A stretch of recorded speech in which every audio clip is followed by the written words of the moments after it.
इरफान, क्या कहेंगे आज की जीत के हवाले से और पाकिस्तान की ओवरऑल परफॉर्मेंस के बारे में? देखिए, विक्ट्री तो ऑब्वियसली है और विक्ट्री को हमेशा आपको सेलिब्रेट भी करना चाहिए। बट इसके कई हम दूसरे एस्पेक्ट को भी डिस्कस जरूर करना चाहिए। सबसे बड़ा इशू ये है कि आप जब इस तरह की डेड पिचेस बना के मैच खेलेंगे, जैसे ही आप सीनियर कंट्रीज में आउट ऑफ कंट्री जाएंगे तो आपको प्रॉब्लम होगी। जो हम देख रहे हैं कि आपने स्ट्रगल किया ऑस्ट्रेलिया में, आपने स्ट्रगल किया साउथ अफ्रीका में, आप स्ट्रगल करते हैं किसी और कंट्री में जाके, तो आपकी जो प्लानिंग होनी चाहिए वो हर लिहाज से डिफरेंट होनी चाहिए कि आपने पाकिस्तान में भी जीतना है, वे भी जीतना है। ठीक है, मैं मानता हूँ इस बात को कि अपनी होम कंडीशन को यूटिलाइज करना बहुत जरूरी है। सारी दुनिया करती है, इसी तरह ट्रैप करती है। बट आप ये देखें कि आपकी क्या डोमेस्टिक के अंदर हर तरह की पिच बनती है? क्या आप डोमेस्टिक में अपने बच्चों को उस तरह ग्रूम करते हैं कि वो किसी तरह की कंडीशन में जाके खेल सके? आप ये देखें ना कि आपके चाहे सीनियर प्लेयर की बात करें या नया बच्चा है, वो सब इन पिचेस पे स्ट्रगल करते हुए नजर आ रहे हैं। आल्दो कि आप ये मैच जीत चुके हैं, बट उसके अलावा आप देखें कि कोई भी कंसिस्टेंट परफॉर्म नहीं करता। सिर्फ आपके पास एक नाम आएगा, सऊ शकील। वो आपको थोड़ा सा बेहतर नजर आता है बाकियों की निस्बत, कि जो ये स्पिन को अच्छा खेलता है। और मुझे तो कहीं ना कहीं लगता है कि आपको अगर डोमेस्टिक में ये काजिम ट्रॉफी में सबसे ज्यादा रन हमें नजर आया कि इस दफा जब किया इमामुल हक ने किया, तो आपको उसको भी इंडक्ट करना चाहिए था।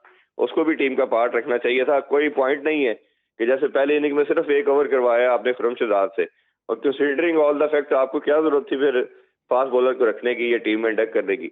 तो ये आपको विजन बताता है, आपको गेम प्लान बताता है कि आपकी सोच क्या है, आप चीजों को प्लान कैसे कर रहे हैं। और यही रीजन है कि आप 11 में से 3 मैच सिर्फ जीते हैं और 8 मैचेस आप हार चुके हैं। और अभी आप देखें तो टेस्ट चैंपियनशिप के जो पॉइंट्स टेबल है उस पर 8वें नंबर पे हैं। तो ये कुछ ऐसा अनफॉर्चुनेट पार्ट है कि कुछ अरसे से सिर्फ हमारा जो फोकस था वो सिर्फ मेकशिफ्ट अरेंजमेंट का है।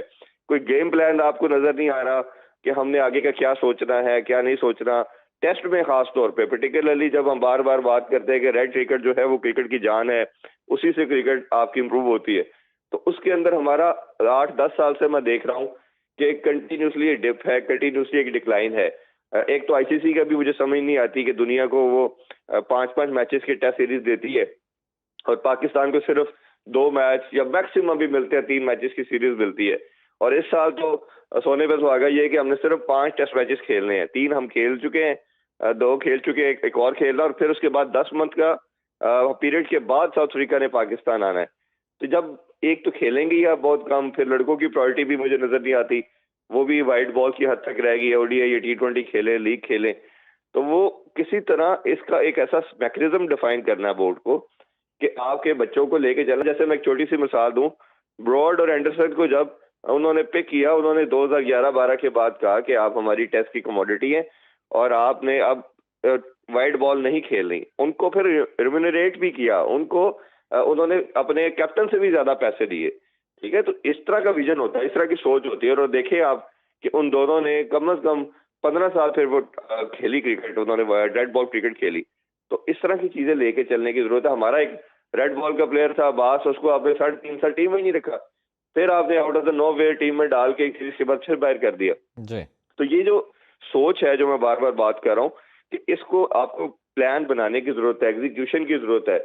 बट अनफॉर्चुनेटली ना इधर कोई हेड रहता है आपका जी, टॉप पे बाकायदा इस हवाले से टारगेट। प्रैक्टिकल इकदाम उठाने की ज़रूरत है। इरफान, आप साथ रहिएगा। अब्दुल साहब, गुज़िश्ता जो टेस्ट सीरीज़ खेली थी पाकिस्तान ने, उसके बाद फिर शान मसूद की कैप्टनसी पर भी बहुत ज़्यादा तनकीद हुई थी। अभी अगर बात करें तो क्या जो फ्लॉज नज़र आ रहे थे कुछ ओवरकम हुए हैं as a captain Shan Masood की कारकर्दगी में?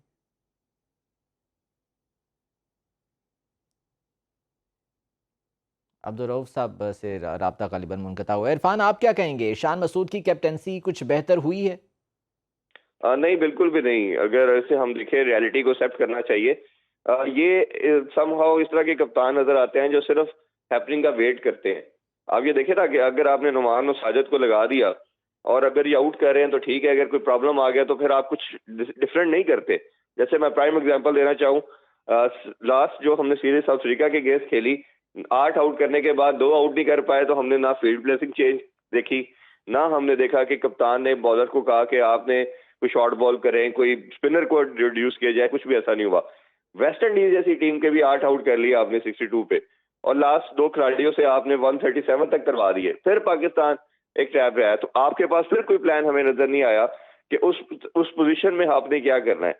मैं हमेशा ये बार बार बात करता हूँ कि कप्तान की गेम अवेयरनेस, उसी को कप्तान होना चाहिए जिसकी गेम अवेयरनेस अपने लड़कों से भी ज्यादा हो और ओपोजिशन के भी सब प्लेयर से ज्यादा हो। वही सबसे श्रूड कैप्टन माना जाता है, वही सबसे अच्छा इंटेलिजेंट कैप्टन माना जाता है।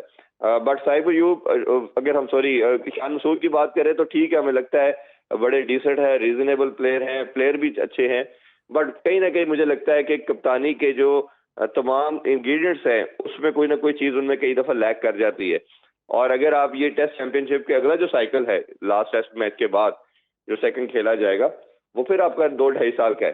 तो उस लिहाज से पाकिस्तान को चाहिए कि एक ऐसा कैप्टन आप देखें जो अगले 2.5 साल रहे। ये सिर्फ रूल कप्तान पे नहीं, बाकी उन प्लेयर पे भी अप्लाई होना चाहिए कि जो आपके प्लेयर अगला 2.5 साल का सर्कल पूरा खेले। ये ऐसा नहीं हो सकता कि आप एक मैच में खिलवाएं, फिर दूसरे मैच में फिर किसी और को रिप्लेस करें। और ये एक सबसे बड़ा प्रॉब्लम निशान जो इसमें पाकिस्तान की टेस्ट क्रिकेट का जो डिक्लाइन की रीजन है जो आ रहा है, आपके पास टेस्ट का एक भी फास्ट बॉलर नहीं है जिस पे आप रिलाई कर सकते हो कि यार ये हमारा टेस्ट के अंदर भी एक कंप्लीट बॉलर है। जैसे आपको वाइड बॉल में शहीन है, नसीम है, आपके पास हारिस रऊफ है, ये तीन आपके कंफर्म पेसर हैं और आपके हर फॉर्मेट जहां भी आप खेलते हैं, दोनों फॉर्मेट T20 और ODI नजर आते हैं।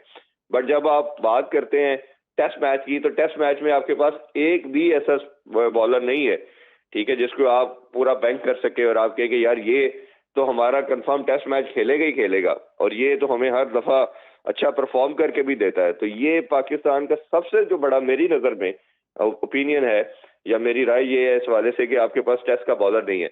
इस पे बोर्ड को सबसे अभी आपके पास 10 मंथ का टाइम है, लड़कों को रेड काम बॉल करने की इस खिलाएं, पर ज़रूरत डोमेस्टिक है। खिलाएं। अच्छा इरफान, ये जो कैप्टेंसी की हम बात कर रहे थे, ऐसी जो सिचुएशन होती है उसमें सीनियर प्लेयर्स पर बहुत बड़ी जिम्मेदारी आयद होती है। बाबर आजम हैं हमारे पास जो कि कैप्टन भी रह चुके हैं, बहुत सीनियर प्लेयर हैं, लेकिन उनकी जानिब से कोई ख़ास परफॉर्मेंस हमने ना गुज़श्ता सीरीज़ में देखी थी ना इस सीरीज़ में देखी गई है।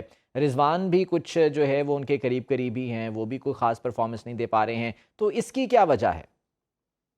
देखिए, बाबर का तो पिछले हम बात करते रहे 2.5 साल से कोई उन्होंने पहले 50 भी नहीं बनाई थी, फिर सेंचुरी तो अब 3 साल से ज्यादा टाइम हो चुका है। फिर लेकिन लास्ट सीरीज में 3 उन्होंने बैक टू बैक 50s की थी, थोड़ी सी फॉर्म बेहतर आई।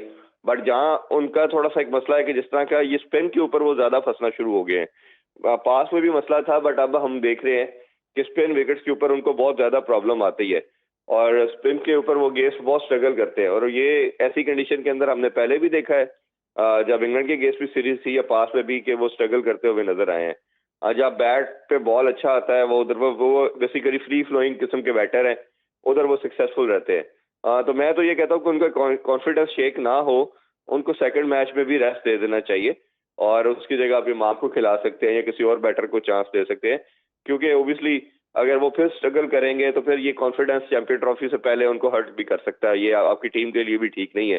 जैसे अगर आपने शहीनशाह अफरीदी को रेस्ट दिया हुआ है तो बाबर को भी देने में कोई हर्ज नहीं है। तो ये मेरी राय में कि ये पाकिस्तान क्रिकेट बोर्ड को करना चाहिए